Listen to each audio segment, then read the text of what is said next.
एक बार भगवान श्री हरि विष्णु जी और माता लक्ष्मी जी क्षीर सागर में अपने आसन पर बैठे हुए थे। तब भगवान विष्णु जी ने देखा कि माता लक्ष्मी जी किसी गहन सोच में हैं। माता लक्ष्मी जी को गहन सोच में देखकर भगवान विष्णु जी मुस्कुराते हुए बोले, हे देवी, ऐसा प्रतीत होता है कि आज आप किसी गहन विचार में डूबी हुई हैं। आप निसंकोच होकर अपने प्रश्न पूछिए, हम आपके सभी प्रश्नों का समाधान अवश्य करेंगे। भगवान विष्णु जी की बात सुनकर माता लक्ष्मी ने कहा, हे प्रभु, आज मेरे मन में एक जिज्ञासा है। मैं यह जानना चाहती हूँ कि इस दुनिया में सबसे बड़ा दान कौन सा है जिससे पूर्ण पुण्य की प्राप्ति होती है, और बुरे लोगों की पहचान कैसे की जा सकती है, मनुष्य उन लोगों को कैसे पहचान सकते हैं। तब भगवान विष्णु जी ने माता लक्ष्मी जी से कहा, हे देवी, आपने सचमुच मानव जाति के कल्याण हेतु अति महत्वपूर्ण प्रश्न पूछे हैं। यह प्रश्न मनुष्य के जीवन में अत्यंत मूल्यवान है, इसलिए मैं आपको आपके इन प्रश्नों के उत्तर एक महत्वपूर्ण कथा के माध्यम से दूंगा। लेकिन आपको इस कथा को शुरू से लेकर अंत तक ध्यानपूर्वक सुनना होगा। तब माता लक्ष्मी जी ने उत्तर दिया, हे प्रभु, मैं आपको वचन देती हूँ कि इस कथा को मैं पूरी श्रद्धा से सुनूंगी और इस कथा का प्रचार समस्त देवलोक में करूंगी। दोस्तों, भगवान श्री हरि विष्णु जी देवी लक्ष्मी से कहते हैं, हे देवी, एक समय की बात है, किसी नगर में एक राजा राज्य करता था। वह राजा बहुत ही बलशाली, वीर और अत्यंत ही बुद्धिमान था। इसके साथ ही वह धर्मपरायण और दयालु भी था। उस राजा की रानी भी संस्कारी और अत्यंत धार्मिक स्वभाव की थी। दोनों पति पत्नी भगवान भोलेनाथ के परम भक्त थे। वे दोनों प्रतिदिन शिव जी के मंदिर में जाकर उनकी पूजा अर्चना किया करते थे। यह उनका प्रतिदिन का नियम था। वह राजा अपने राज्य को धर्मपूर्वक चला रहा था। उसके राज्य में कोई भी व्यक्ति दुखी नहीं रहता था, बल्कि सारी प्रजा सुख और वैभव से संपन्न रहती थी। इसलिए पूरे नगर में हर तरफ खुशियां ही खुशियां बिखरी रहती थीं। वहां के जानवर भी एक दूसरे को कोई हानि नहीं पहुंचाते थे। यहाँ तक कि एक ही नदी में शेर और बकरी शांतिपूर्वक पानी पीते थे। ऐसे ही दिन बीत रहे थे। राजा की उम्र ढलती जा रही थी और उनके विवाह को भी कई वर्ष बीत चुके थे, लेकिन उस राजा को कोई संतान नहीं थी। हालांकि राजा इस बात को लेकर अधिक चिंता नहीं करते थे। वह निश्चिंत होकर अपनी प्रजा के सुख दुख का ध्यान रखते और प्रजा भी उसे अत्यधिक प्रेम और सम्मान देती थी। एक दिन की बात है, वह राजा हर रोज की तरह अपनी पत्नी के साथ भगवान शिव जी के मंदिर की ओर जा रहे थे। तभी अचानक उसने देखा कि सामने वाले घर में एक स्त्री झाड़ू लगा रही है। राजा और रानी जब उस स्त्री के घर के पास से गुजरे तो वह स्त्री उन्हें देखते ही अपना चेहरा फेरकर तेजी से घर के अंदर चली गई। उस स्त्री का ऐसा व्यवहार देखकर राजा और रानी को बिल्कुल भी अच्छा नहीं लगा। राजा उस समय अपनी रानी के साथ भगवान भोलेनाथ की पूजा करने के लिए मंदिर जा रहा था, इसलिए उसने उस स्त्री से कुछ नहीं कहा और सीधे मंदिर पहुंचकर भगवान शिव जी की पूजा अर्चना की। पूजा के बाद राजा अपनी रानी के साथ वापस महल लौट आया, लेकिन महल पहुंचने के बाद राजा ने अपने एक सैनिक को बुलाया और उसे आदेश दिया कि तुम जाओ और नगर के बाहरी क्षेत्र में रहने वाली उस स्त्री को अपने साथ महल ले आओ।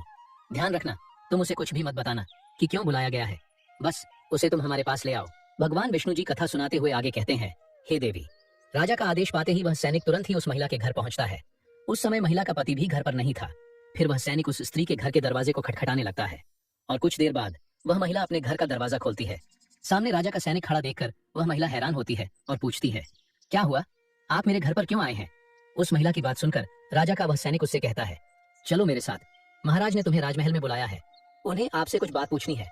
यह सुनकर वह महिला अपने मन में सोचती है, आखिर महाराज का आदेश है, इसे ठुकराया तो नहीं जा सकता, मुझे राज दरबार में जाना ही होगा। उसके बाद वह सैनिक उस स्त्री को अपने साथ लेकर राजमहल पहुंच गया। महल में पहुंचकर वह महिला राजा को प्रणाम करती है और कहती है, हे महाराज, आपने मुझे अचानक यहाँ राजमहल में क्यों बुलाया है? क्या मुझसे कोई गलती हो गई है? उस स्त्री की बात सुनकर राजा कहता है, तुम मुझे एक बात बताओ, आज सुबह जब मैं और मेरी पत्नी भगवान शिव जी के मंदिर जा रहे थे तो तुमने मुझे देखकर अपना मुंह फेर लिया और मुझे आते हुए देखकर तुम दौड़ते हुए अपने घर में चली गई। तुमने मुझे देखकर ऐसा दुर्व्यवहार क्यों किया? तब वह महिला निर्भीकता से राजा से कहती है, हे महाराज, आप भले ही मुझे मृत्युदंड दे दें तो भी मुझे कोई ऐतराज नहीं, परंतु मैं सच ही कहूंगी। आपके महल में बड़े बड़े विद्वान हैं, पंडित हैं। अगर मैं गलत बात बोलूं तो आप उनसे पूछ सकते हैं कि हमारे नगर में यह मान्यता है कि जो सुबह सुबह आपका चेहरा देख लेता है तो उस व्यक्ति का पूरा दिन खराब हो जाता है। क्योंकि आप संतानहीन हैं, अभी तक आपको संतान की प्राप्ति नहीं हुई है, इसी कारण मैंने आपका मुंह देखकर अपना मुंह फेर लिया था और अपने घर के अंदर चली गई थी। उस महिला की ऐसी बात सुनकर राजा आश्चर्य में पड़ जाता है। वह अपने मन में सोचता है कि यह महिला तो बिल्कुल सत्य कह रही है। यदि किसी नगर के राजा को संतान नहीं हो तो यह उसकी प्रजा के लिए बिल्कुल भी शुभ नहीं माना जाता। उसके बाद राजा उस महिला को वापस अपने घर जाने की अनुमति देता है। फिर राजा अपने मन में यह विचार करने लगता है कि अब मुझे भगवान शिव जी के मंदिर में जाकर संतान प्राप्ति के लिए यज्ञ करना चाहिए। ऐसा सोचकर वह राजा अपने कक्ष में लौटकर रानी से कहता है, हे प्रिय, हमारे नगर के लोग हमारे चेहरे को देखना भी पसंद नहीं करते हैं, क्योंकि हमारे पास अभी तक कोई संतान नहीं है। इसलिए हमें भगवान शिव जी के मंदिर में जाकर संतान प्राप्ति का यज्ञ करना चाहिए। हम भगवान भोलेनाथ के मंदिर में चलते हैं और भगवान शिव से प्रार्थना करते हैं कि वे हमें पुत्र प्रदान करें। राजा की बात सुनकर रानी भी उसकी बात मान लेती है। फिर राजा और रानी दोनों भगवान शिव जी के मंदिर पहुंचते हैं और भगवान शिव जी की पूजा करके संतान प्राप्ति के लिए यज्ञ का आयोजन करते हैं।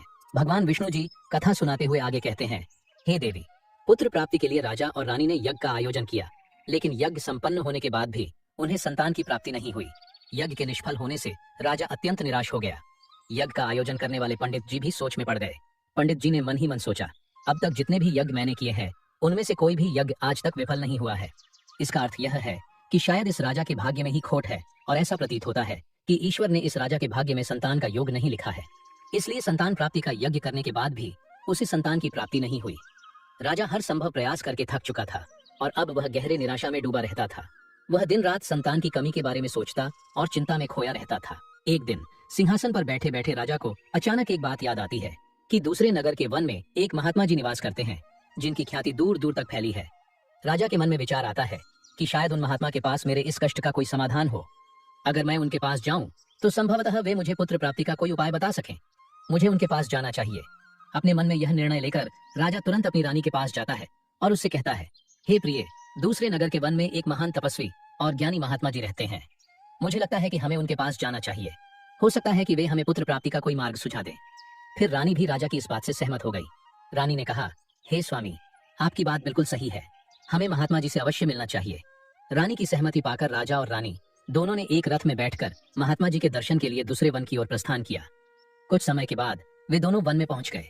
रथ से उतरकर राजा और रानी दोनों जंगल के भीतर जाने लगे। ऊंचे नीचे रास्तों से गुजरते हुए वे महात्मा के आश्रम की ओर बढ़ने लगे। भगवान विष्णु जी कथा सुनाते हुए आगे कहते हैं, हे देवी। फिर राजा और रानी वन के भीतर महात्मा जी की कुटिया के पास पहुंच जाते हैं। वहां वे देखते हैं कि महात्मा जी एक विशाल वृक्ष के नीचे ध्यान मग्न होकर साधना में लीन है। यह दृश्य देखकर राजा और रानी कुछ देर तक खामोशी से खड़े रह जाते हैं ताकि महात्मा जी की साधना में कोई विघ्न न आए। दोनों हाथ जोड़कर विनम्रता पूर्वक महात्मा जी के सामने खड़े रहते हैं।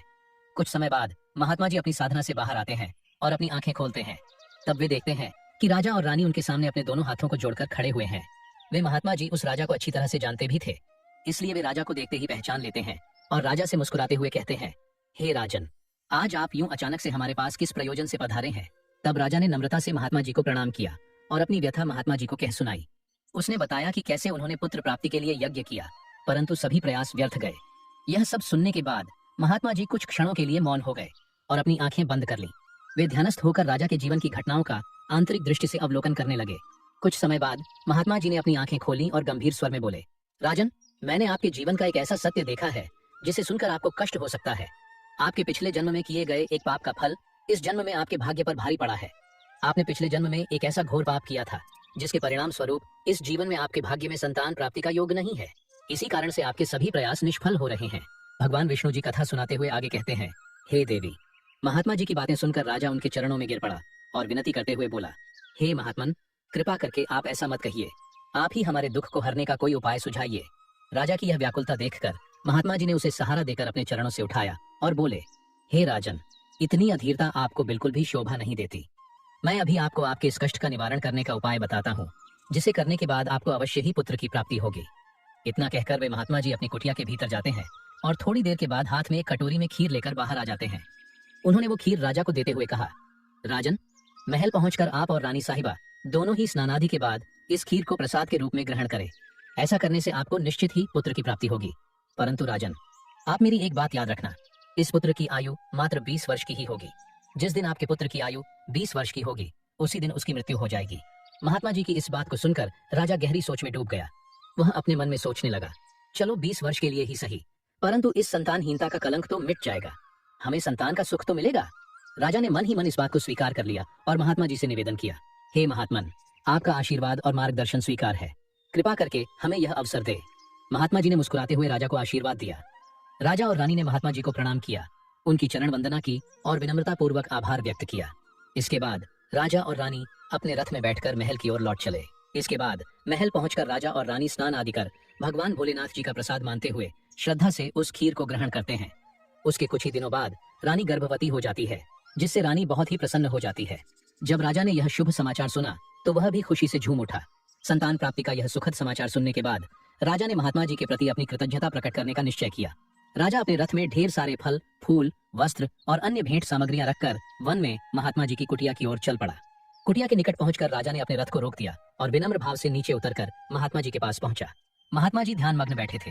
राजा ने उनके पास जाकर सभी वस्त्र, फल, फूल उन्हें समर्पित किए और गहरे आदर के साथ प्रणाम करते हुए कहा, हे महात्मन, आपकी ही कृपा से हमें संतान प्राप्ति का सुख प्राप्त होने जा रहा है, इसलिए आप मेरी यह तुच्छ सी भेंट कृपा कर स्वीकार करें। महात्मा जी राजा की विनम्रता और कृतज्ञता से अत्यंत प्रसन्न हुए। उन्होंने राजा की भेंट को स्वीकार कर उसे आशीर्वाद दिया और कहा, राजन, तुम्हारी भक्ति और संकल्प ने ही तुम्हारे जीवन को फलवंत किया है। तुम्हारे हृदय में जो प्रेम और श्रद्धा है वह अनमोल है। जाओ, तुम्हारी संतान गुणवान और धर्मनिष्ठ हो। उसके बाद राजा ने महात्मा जी का आशीर्वाद पाकर उनसे विदा ली और अपने रथ में बैठकर वापस अपने महल की ओर प्रस्थान करते हैं। महल लौटकर राजा बहुत ही खुशियां मनाता है। भगवान विष्णु जी कथा सुनाते हुए आगे कहते हैं, हे देवी, ऐसे ही दिन बीत रहे थे। आखिरकार वह शुभ दिन आया जब राजा के यहाँ एक पुत्र का जन्म हुआ। पुत्र के जन्म से जैसे महल में खुशियों की बयार बहने लगी। राजा ने पुत्र प्राप्ति की खुशी में पूरे नगर में उत्सव का आयोजन किया। महल को फूलों और रंग बिरंगी रोशनियों से सजाया गया और प्रजा के बीच मिठाइयां बांटी गईं। पूरे नगर में हर्षोल्लास का माहौल छा गया था। राजा ने अपने पुत्र का नाम शौर्यवीर रखा। शौर्यवीर अपने पिता के ही गुणों का प्रतीक बनते हुए बड़ा होने लगा। वह अपने पिता की तरह ही धर्मनिष्ठ, आत्मानुरागी और परमेश्वर का अनन्य भक्त था। समय के साथ उसकी बुद्धिमत्ता, शौर्य और भक्ति के गुण प्रकट होने लगे, जिससे राजा का हृदय गर्व से भर उठता। शौर्यवीर के गुणों और आचरण को देखकर सभी आश्वस्त थे कि वह एक दिन अपने पिता की तरह महान राजा बनेगा। जैसे जैसे समय बीता, राजा का हृदय गर्व और खुशी से भरता गया। संतान सुख की प्राप्ति ने उसकी सभी चिंताओं को मानो हर लिया था और वह अपने पुत्र में संपूर्ण संसार का आनंद खोजने लगा।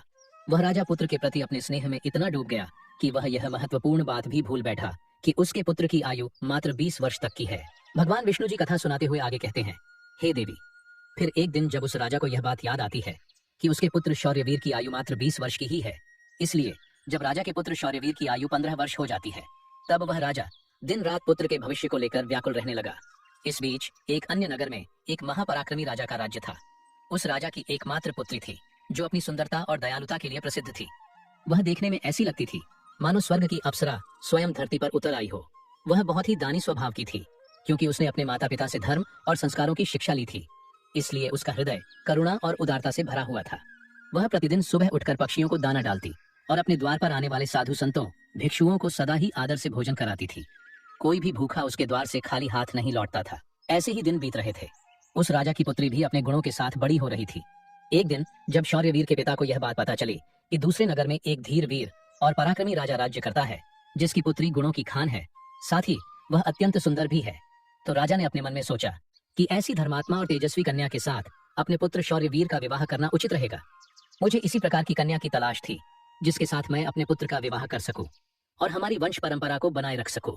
इस विचार के साथ ही राजा ने अपने मन में निर्णय किया कि वह उस राजा से प्रस्ताव रखेगा जिससे वह अपने पुत्र शौर्यवीर का विवाह उस सुंदर और धार्मिक कन्या के साथ कर सके। भगवान विष्णु जी माता लक्ष्मी से कहते हैं, हे देवी, फिर शौर्यवीर के पिता ने अपने पुत्र के विवाह का प्रस्ताव संदेशवाहक के माध्यम से दूसरे नगर के राजा तक पहुंचाया। जब दूसरे नगर के राजा ने यह प्रस्ताव सुना तो उसने अपने मन में विचार किया कि चलो, अब मुझे अपनी पुत्री का विवाह कर देना चाहिए। और मैंने सुना है कि इस राजा के पुत्र की आयु मात्र 20 वर्ष ही है। इस राजा का पुत्र बहुत ही योग्य, पराक्रमी और धर्मपरायण है, भले ही उसकी आयु का भविष्य अनिश्चित हो। इसलिए अगर उसके यहाँ कोई पुत्र पैदा हो गया तो उसका वंश आगे बढ़ता रहेगा, जिससे मेरी पुत्री भी अपनी संतान के साथ सुखी रहेगी। इन विचारों को मन में संजोए हुए उस राजा ने शौर्यवीर के विवाह प्रस्ताव को सहर्ष स्वीकार कर लिया। फिर कुछ ही दिनों के भीतर शुभ मुहूर्त में शौर्यवीर का उस राजकुमारी के साथ विवाह हो गया। वह राजकुमारी न केवल सुंदर थी बल्कि बहुत ही दयालु स्वभाव की थी। उसने अपने बचपन से ही यह नियम अपनाया था कि जब तक वह किसी भूखे या असहाय प्राणी को भोजन नहीं करवाती, तब तक वह स्वयं भोजन ग्रहण नहीं करती। उसके माता पिता ने उसे सेवा और दान की भावना सिखाई थी और उसने उसे अपने जीवन का अटूट हिस्सा बना लिया था। विवाह के पश्चात राजकुमारी का यह नियम उसके ससुराल में भी जारी रहा। हर सुबह वह महल के द्वार पर जाकर जरूरतमंद लोगों को भोजन करवाती और अपने हाथों से उन्हें अन्न दान करती। उसकी यह दया भावना देखकर महल के सभी लोग उसका बहुत सम्मान करने लगे थे। धीरे धीरे ऐसे ही समय गुजर रहा था और हर गुजरते दिन के साथ शौर्यवीर की उम्र भी बढ़ रही थी। राजा और रानी इस बात को लेकर मन ही मन चिंतित रहते कि उनका पुत्र अब अपने जीवन के अंतिम समय की ओर बढ़ रहा है। उन्हें महात्मा की वह भविष्यवाणी हमेशा याद रहती कि शौर्यवीर की आयु केवल 20 वर्ष ही होगी। इस दुखद सत्य को केवल राजा और रानी ही जानते थे। उन्होंने यह बात किसी और को नहीं बताई थी ताकि महल में कोई चिंता का माहौल न बने। जैसे जैसे शौर्यवीर की आयु 20 वर्ष की ओर बढ़ती जा रही थी, राजा और रानी के दिल की धड़कनें तेज हो जाती। अपने पुत्र के प्रति उनका प्रेम और मोह इतना अधिक था कि वे चाहकर भी इस चिंता से मुक्त नहीं हो पाते थे। भगवान विष्णु जी कथा सुनाते हुए आगे कहते हैं, हे देवी, फिर वह दिन भी आ जाता है जब शौर्यवीर के जीवन के मात्र 3 दिन शेष रह जाते हैं। राजा और रानी का दिल भारी हो जाता है। राजा बार बार अपने मन में सोचने लगा कि अब मैं क्या करूं? मेरा पुत्र 3 दिन बाद मुझसे हमेशा के लिए दूर हो जाएगा। क्या कोई ऐसा उपाय नहीं है जिससे मैं उसे बचा सकूं? रानी भी इस दुख से भरी थी और हर पल अपने पुत्र के जीवन की कल्पना करती रहती। इसलिए उनके पुत्र मोह ने उन्हें बीमार और कमजोर बना दिया था। दोनों इतने दुखी थे कि अब उन्होंने भोजन करना भी छोड़ दिया था, परंतु अपनी पीड़ा को उन्होंने किसी के सामने प्रकट नहीं किया। वे नहीं चाहते थे कि महल के लोग उनके पुत्र की मृत्यु की बात सुनकर दुखी हों और चिंता में पड़ जाए। फिर वह आखिरी दिन भी आ पहुंचा जिस दिन शौर्यवीर की आयु पूरी होनी थी, उसकी मृत्यु होनी थी। फिर उस दिन जैसे ही सुबह हुई, राजा और रानी अपनी चिंता और दुख से व्याकुल होकर भगवान भोलेनाथ के मंदिर में बैठकर उनकी पूजा अर्चना में लग गए। वे दोनों भगवान भोलेनाथ से प्रार्थना करते हुए कहने लगे, हे प्रभु, आप कृपा करके हमें पुत्र की मृत्यु होने के दुख को सहन करने की शक्ति दीजिए। हम जानते हैं कि जो भी किसी के भाग्य में लिखा होता है उसे कोई बदल नहीं सकता, वो होकर ही रहता है। परंतु हमारे लिए यह समय बहुत ही कठिन है। उधर राजकुमार शौर्यवीर की पत्नी अपने दैनिक धर्म कर्म के कामों में लगी हुई थी। हर दिन की तरह वह भूखे गरीबों और निर्धनों को भोजन करा रही थी, पक्षियों को दाना डाल रही थी और जरूरतमंदों की सहायता में लगी थी। उसे अपने पति की आयु के बारे में कुछ भी पता नहीं था, इसलिए वह निश्चिंत होकर अपने कार्यों में मग्न थी। इसी बीच यमलोक में धर्मराज जी ने देखा कि आज राजकुमार शौर्यवीर की मृत्यु का दिन है, तो उन्होंने तुरंत ही अपने 2 प्रमुख दूतों को बुलाया और उन्हें आदेश दिया, जाओ और अब से कुछ समय बाद राजकुमार शौर्यवीर के प्राण उसके शरीर से निकालकर अपने साथ यमलोक ले आओ। परंतु ध्यान रहे कि उसकी मृत्यु एक विशेष कारण से होनी है। उसकी मृत्यु एक सांड द्वारा उसे पीछे से ठोकर मारने से ही होगी। जब वह सांड राजकुमार शौर्यवीर को पीछे से ठोकर मारेगा, तभी उसके प्राण हमारे पास आ सकेंगे। इसके लिए तुम दोनों एक सांड के पास जाकर उसे राजकुमार शौर्यवीर की मृत्यु के लिए प्रेरित करो। धर्मराज के आदेशानुसार वे दोनों दूत यमलोक से धरती पर जाने के लिए तत्पर हो गए। भगवान विष्णु जी माता लक्ष्मी से कहते हैं, हे देवी। वे दोनों यमदूत राजकुमार शौर्यवीर के प्राण लेने के लिए आकाश मार्ग से होते हुए पृथ्वी लोक पहुंच जाते हैं। दूसरी ओर धर्मराज की माया के प्रभाव से एक सांड ने अपने मन में सोचा कि आज मुझे राजमहल के सुंदर बगीचे में प्रवेश करना चाहिए और वहां घूमना चाहिए। मुझे देखना चाहिए कि राजमहल का बगीचा कैसा है। फिर बिना किसी रुकावट के वह सांड धीरे धीरे चलते हुए महल के बगीचे में जा पहुंचा। संयोग से यह वही बगीचा था जहां राजकुमार शौर्यवीर प्रतिदिन टहलने के लिए आते थे। धर्मराज की माया से प्रेरित वह सांड जैसे ही बगीचे में प्रवेश करता है, तो वहां जाकर वह घास चरने और इधर उधर घूमने लगता है। उसी समय धर्मराज जी के 2 दूत राजमहल के बगीचे के द्वार के पास खड़े हो गए। वे दोनों बगीचे के भीतर की गतिविधियों पर नजर बनाए रखते हैं। कुछ समय बाद राजकुमार शौर्यवीर उस बगीचे में टहलने के लिए आता है। राजकुमार शौर्यवीर को सांड के वहां होने का एहसास नहीं था और वो अपने विचारों में खोए हुए बगीचे में टहलने लगता है। तब वे दोनों यमदूत अपने मन में सोचते हैं, अब बस थोड़ी ही देर में राजकुमार शौर्यवीर की आयु समाप्त होने का समय निकट आ जाएगा। हमें इंतजार है उस पल का जब यह सांड राजकुमार को ठोकर मारेगा, तब हम उसके प्राण लेकर यमलोक लौट जाएंगे। जब वे दोनों दूत यह विचार कर रहे थे कि तभी क्या होता है कि एक अन्य नगर में एक निर्धन ब्राह्मण रहता था। उस ब्राह्मण की एक पुत्री थी जिसका समय रहते उसने विवाह कर दिया था, लेकिन दुर्भाग्य से उसकी बेटी का पति एक दुष्ट प्रवृत्ति का व्यक्ति था, जो बहुत ही मदिरापान करता था, जुआ खेलता था और पराई स्त्रियों के साथ संबंध बनाता था। यही नहीं, वह अपनी पत्नी को नशे में धुत होकर अक्सर मारता पीटता था और उसे घर से निकालना चाहता था। उसकी इस आदत के कारण गरीब ब्राह्मण की बेटी बहुत ही दुखी और पीड़ित रहने लगी थी। लेकिन वह गरीब ब्राह्मण की बेटी जब अपने पति के साथ कुछ समय तक रही, तब एक दिन वह गर्भवती हो जाती है। इसलिए एक दिन उसने अपने पति की मारपीट से तंग आकर उसे छोड़कर वो अपने पिता के घर अपने मायके में आ जाती है। वह आंसुओं से भरी आंखों के साथ अपने पिता से कहती है, पिताजी, आज के बाद मैं अपने पति के साथ नहीं रह सकती, क्योंकि वह मुझे रोज मारता पीटता है और बुरी तरह से अपमानित करता है, और मैं उसके इस व्यवहार से तंग आकर उसको छोड़कर मायके चली आई हूँ। मुझे क्षमा कर दीजिए, पर अब मैं अपने मायके में ही रहना चाहती हूँ। उसका पिता अब बहुत ही वृद्ध हो चुका था और अब उसकी कमाई का कोई ठोस साधन नहीं था, जिसके कारण उसे प्रतिदिन नगर के विभिन्न घरों में जाकर भिक्षा मांगनी पड़ती थी, ताकि वह किसी प्रकार अपने और अपने परिवार का पेट भर सके। भगवान विष्णु जी कथा सुनाते हुए आगे कहते हैं, हे देवी, जब उसकी बेटी का गर्भकाल पूरा हुआ तो उसने एक सुंदर पुत्र को जन्म दिया, लेकिन जन्म देने के बाद उसे बहुत तेज भूख लगने लगी। उसे भोजन की आवश्यकता थी। प्रसव के बाद भूख कई गुना बढ़ जाती है, इसलिए वह अपने पिता से भोजन मांगने लगी। दुर्भाग्यवश उसके पिता सुबह से ही भिक्षा के लिए नगर नगर गए हुए थे, परंतु रोज रोज भिक्षा मांगने के कारण उस दिन किसी ने उसे भिक्षा नहीं दी थी। भगवान विष्णु जी कथा सुनाते हुए आगे कहते हैं, हे देवी, गरीबी किसी भी मनुष्य के लिए एक सबसे बड़ा अभिशाप है और यह उसके आत्मसम्मान और अस्तित्व के लिए अत्यंत पीड़ादायक होती है। उधर उस गरीब ब्राह्मण को किसी ने भी भोजन नहीं दिया, इसलिए वह खाली हाथ ही घर वापस लौट आता है। इधर उसकी पुत्री भूख से बहुत ही व्याकुल हो रही थी। जब वृद्ध ब्राह्मण निराश होकर खाली हाथ घर लौटा और उसकी बेटी ने उसे बिना भोजन के आते देखा, तो वह दुखी होकर रोते हुए अपने पिता से बोली, पिताजी, अब मुझसे भूख सहन नहीं होती। पूरे 3 दिन बीत चुके हैं और मैंने भोजन का एक भी कण नहीं खाया है। अब तो ऐसा लगता है कि भूख के कारण मेरे प्राण ही निकल जाएंगे। लेकिन अगर आपको कुछ भिक्षा में मिला हो तो मुझे खाने को दे दीजिए, नहीं तो मेरे प्राण निकल जाएंगे। तब उसका वृद्ध पिता अपनी बेटी को सांत्वना देते हुए कहता है, पुत्री, मैं कुछ ही देर में लौटूंगा। मैं अब दूसरे नगर में जाऊंगा और वहां के राजा के महल के द्वार पर जाकर भिक्षा मांगूंगा। अगर वहां से मुझे कुछ भी मिल जाता है तो तुरंत तुम्हारे लिए लेकर आऊंगा। अपनी बेटी से यह कहकर वृद्ध ब्राह्मण वहां से निकल पड़ा। इधर राजकुमार शौर्यवीर की पत्नी, जो कि रोजाना गरीबों को भोजन करवाती थी, उस दिन उस नगर के राजा और रानी दोनों अत्यधिक बीमार पड़ गए थे, क्योंकि पुत्र मोह के कारण वे बहुत ही चिंतित थे और शौर्यवीर की पत्नी उनके कक्ष में थी। इसलिए आज उसने गरीबों को भोजन नहीं करवाया था, परंतु उसने अपने पति के लिए भोजन बनाया था और भोजन की थाल सजाकर रख दी थी कि जब उसका पति बगीचे से लौटेगा तो वह उसे भोजन कराएगी, क्योंकि उसका पति अपने माता पिता के पास बैठकर उनकी सेवा करके अपने बगीचे में घूमने के लिए गया हुआ था। भगवान विष्णु जी कथा सुनाते हुए आगे कहते हैं, हे देवी। इधर वह वृद्ध ब्राह्मण राजमहल के द्वार पर पहुंच जाता है। जब राजकुमार की पत्नी ने उसे देखा तो उसके मन में उस वृद्ध ब्राह्मण के प्रति दया उमड़ आई। उसके बाद वह वृद्ध ब्राह्मण उस राजकुमार की पत्नी की तरफ देखकर विनम्रता से उससे कहता है, हे पुत्री, यदि मुझे इसमें से कुछ भोजन मिल जाए तो तुम्हारा बड़ा ही उपकार होगा। राजकुमार की पत्नी को उस ब्राह्मण की बात सुनकर उस पर बहुत दया आई। उसने सोचा, यह तो कोई गरीब ब्राह्मण है जो भूखा है और मुझसे कुछ भोजन मांग रहा है। यह सोचकर राजकुमारी की पत्नी उसे भोजन देने के लिए तैयार हो गई। लेकिन अचानक वह अपने मन में सोचने लगती है कि यह भोजन तो मैंने अपने पति के लिए बनाया है। अगर मैं इसे यह भोजन दे दूंगी तो मेरे पति क्या खाएंगे। लेकिन अगले ही पल उसने सोचा, मेरे पति तो अब भी बगीचे में घूमने के लिए गए हुए हैं, तब तक मैं यह भोजन इस गरीब ब्राह्मण को दे देती हूँ, और जब मेरे पति वापस आएंगे तो मैं उनके लिए नया भोजन बना दूंगी। यह भूखे ब्राह्मण की सहायता करना अधिक आवश्यक है। अपने मन में यह सोचकर राजकुमार की पत्नी ने अपने पति के लिए बनाया हुआ भोजन उस भूखे ब्राह्मण को दे दिया। उसके बाद वह ब्राह्मण भोजन की थाली लेकर जल्दी जल्दी अपने नगर की ओर रवाना हो गया और वह भोजन लेकर अपने घर आ गया। उसकी पुत्री 3 दिनों से भूखी थी। उसने 3 दिनों से कुछ भी नहीं खाया था और उसके चेहरे पर भूख की पीड़ा साफ झलक रही थी। उधर राजकुमार शौर्यवीर, जो बगीचे में टहलने गया था, अपने कक्ष की ओर वापस लौट रहा था। बगीचे के बाहर खड़े यमदूत राजकुमार के प्राण लेने के लिए तैयार थे और एक सांड भी धर्मराज की माया से प्रेरित होकर वहीं घूम रहा था। वे दोनों यमदूत मन में सोच रहे थे कि बस अब कुछ ही पल बाकी है और जैसे ही सांड राजकुमार को पीछे से ठोकर मारेगा, हम राजकुमार के प्राण हर लेंगे और यमलोक लौट जाएंगे। भगवान विष्णु जी माता लक्ष्मी से कहते हैं, हे देवी। इधर वह वृद्ध ब्राह्मण अपने घर पहुंचा और उसने तुरंत अपनी भूखी बेटी को वह भोजन दे दिया। तब उसकी बेटी उससे कहने लगी, पिताजी, यह भोजन आप कहाँ से लाए हैं? तब वृद्ध ब्राह्मण ने उत्तर देते हुए कहा, पुत्री, यह भोजन मुझे दूसरे नगर की महारानी ने दिया है। उस नगर के राजा की पुत्र वधू बहुत ही दयालु और उदार हृदय की है। उसने मुझ पर दया करके मुझे यह स्वादिष्ट भोजन दिया है। उस भोजन को देखकर उस वृद्ध ब्राह्मण की बेटी की आत्मा से आशीर्वाद निकलने लगा।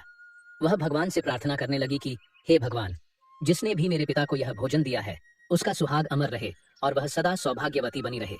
जैसे ही उसने भोजन का निवाला अपने मुंह में डाला, उसकी आत्मा की तृप्ति हो गई और उसकी आत्मा से सच्चे मन से आशीर्वाद निकलने लगे कि महारानी का पति दीर्घायु और स्वस्थ रहे। इधर राजकुमार शौर्यवीर अपने महल की ओर बढ़ रहा था और बगीचे के बाहर खड़े यमदूत उसकी मृत्यु का बेसब्री से इंतजार कर रहे थे। परंतु जैसे ही राजकुमार बगीचे में उस सांड के सामने पहुंचा तो सांड ने तुरंत उसे पीछे से ठोकर मारने के लिए अपनी ताकत जुटाई। वह अपनी सींगों से उसे मारने ही वाला था कि तभी अचानक से 2 देवदूत वहां प्रकट हो जाते हैं और अपनी दिव्य शक्ति से उस सांड को बेहोश कर देते हैं। वह सांड हिल भी नहीं पा रहा था, उसमें आगे बढ़ने की बिल्कुल भी शक्ति नहीं बची थी। इस पर वह सांड अपने मन में सोचने लगा कि यह मुझे क्या हो गया। अभी तो मैं इस राजकुमार को पीछे से ठोकर मारने आया था और अब मैं खुद ही चलने में असमर्थ हूँ। उसकी समझ में नहीं आ रहा था कि यह सब कैसे और क्यों हो रहा है। भगवान विष्णु जी माता लक्ष्मी से कहते हैं, हे देवी, यह सब उस ब्राह्मण की भूखी बेटी के आशीर्वाद का प्रभाव था जो उसने भोजन करते समय दिया था। उस आशीर्वाद की शक्ति के कारण ही वे देवदूत वहां आकर खड़े हो गए थे। इसके बाद वे देवदूत यमराज के उन दूतों से कहते हैं, हे यमदूत, तुम इस राजकुमार के प्राण नहीं ले सकते। जिस प्रकार श्राप असर दिखा सकता है, उसी प्रकार आशीर्वाद भी फलित हो सकता है। अब राजकुमार और सांड के बीच वे 2 देवदूत आशीर्वाद रूपी दीवार बनकर खड़े थे और राजकुमारी का दान मृत्यु के समय को आगे नहीं बढ़ने दे रहा था। फिर वे यमदूत उन देवदूतों से कहते हैं, हे देवदूतों, तुम सभी यहाँ से लौट जाओ और हमें हमारा काम करने दो, क्योंकि हमारा उद्देश्य है इस राजकुमार के प्राण लेकर यमलोक लौट जाना। तब देवदूतों ने दृढ़ता से उत्तर दिया, नहीं यमदूतों, ऐसा कभी नहीं हो सकता। हमारे रहते यह असंभव है, क्योंकि हमें स्वयं भगवान शिव जी ने यहाँ भेजा है। दोनों पक्षों के बीच बहस छिड़ गई और फिर यह बहस धीरे धीरे एक युद्ध में बदल गई। देवदूतों की अद्वितीय शक्ति के सामने यमदूत असहाय हो गए और हार मानकर वापस यमलोक लौट गए। यमलोक में पहुंचकर यमदूतों ने यमराज जी से कहा, हे महाराज, हम उस राजकुमार के प्राण नहीं ले पाए। तब यमराज जी अपने उन दूतों से कहते हैं, यह कैसी विडंबना है, तुम लोग खाली हाथ क्यों वापस लौट आए? यमराज जी की बात सुनकर यमदूत यमराज जी से कहते हैं, हे महाराज, हम उस राजकुमार के प्राणों को लेने के लिए गए थे, लेकिन अचानक से पता नहीं दो देवदूत हमारे सामने आकर खड़े हो गए और उन दोनों के सामने हमारी कोई भी शक्ति काम नहीं कर पाई। यमराज यह सुनकर सोच में पड़ गए और बोले, ऐसी कौन सी बड़ी शक्ति है जो उस राजकुमार की मृत्यु के मार्ग में बाधा बन रही है। फिर वे यमदूत यमराज जी से कहते हैं, हे महाराज, एक तो उसके दान की शक्ति और आशीर्वाद की शक्ति जिसने देवदूतों को और भी शक्तिशाली बना दिया है। तब यमराज जी अपने दूतों से कहते हैं, लगता है यह कार्य तुमसे नहीं हो पाएगा, तुम लोग रहने दो, मुझे स्वयं पृथ्वी लोक पर जाकर उस राजकुमार के प्राण लेने होंगे। भगवान विष्णु जी कथा सुनाते हुए आगे कहते हैं, हे देवी। फिर अपने दूतों से इतना कहकर यमराज जी स्वयं पृथ्वी लोक पर पहुंच जाते हैं और उस राजा के महल के बगीचे में प्रकट हुए। वहां उन देवदूतों से यमराज जी कहते हैं, हे देवदूतों, क्या तुम लोग नहीं जानते कि विधि का विधान अटल है। जब किसी की आयु पूरी हो जाती है तो उसे यमलोक जाना ही होता है, और इस राजकुमार की भी आयु अपूर्ण हो चुकी है, इसलिए मैं इसके प्राण लेने आया हूँ। तब देवदूतों ने यमराज से कहा, हे प्रभु, आप हमें बताइए कि ब्रह्मा जी और विष्णु जी तक को भी श्राप का प्रभाव सहना पड़ा था। यदि श्राप का मान रखा जा सकता है तो क्या आशीर्वाद का मान नहीं रखा जा सकता। इस राजकुमार को भूखे को भोजन देने का आशीर्वाद प्राप्त है। उन देवदूतों की बात सुनकर यमराज जी उन देवदूतों से कहते हैं, आप लोग सत्य कह रहे हैं, परंतु अब मुझे क्या करना होगा। तब वे देवदूत यमराज जी से कहते हैं, हे प्रभु, आप इस राजकुमार की आयु 100 वर्ष कर दीजिए, इसके बाद ही आप इस राजकुमार के प्राण लेने के लिए पधार सकते हैं, और यही भगवान शिव जी का भी आदेश है। उन देवदूतों की बात मानकर यमराज जी ने राजकुमार शौर्यवीर की आयु 100 वर्ष कर दी और वापस यमलोक लौट गए। भगवान विष्णु जी कहते हैं, हे देवी, इस प्रकार एक भूखे को भोजन देने के पुण्य के कारण उस राजकुमार की मृत्यु टल गई और उसकी आयु भी बढ़ गई। इसी कारण कहा जाता है कि अन्नदान सबसे बड़ा दान है। किसी भूखे को दिया गया अन्न अश्वमेध यज्ञ के फल के बराबर होता है। भगवान विष्णु जी माता लक्ष्मी जी से कहते हैं, हे देवी, अब तो आपके सभी प्रश्नों के उत्तर आपको मिल गए होंगे। तब माता लक्ष्मी जी भगवान श्री हरि विष्णु जी से कहती है, हे प्रभु, आज आपने मुझे अनमोल ज्ञान प्रदान किया है और मेरे सभी प्रश्नों का समाधान भी कर दिया है, इसलिए मैं आपको विश्वास दिलाती हूँ कि मैं इस कथा का विस्तार समस्त संसार में अवश्य करूंगी। तो दोस्तों, आशा है यह कथा आपको जरूर पसंद आई होगी। अगर आपको यह कथा अच्छी लगी हो तो वीडियो को लाइक और चैनल को सब्सक्राइब अवश्य करें। इस वीडियो को अपने दोस्तों के साथ भी शेयर करें। कमेंट बॉक्स में लिखिए, जय श्री राधे कृष्ण।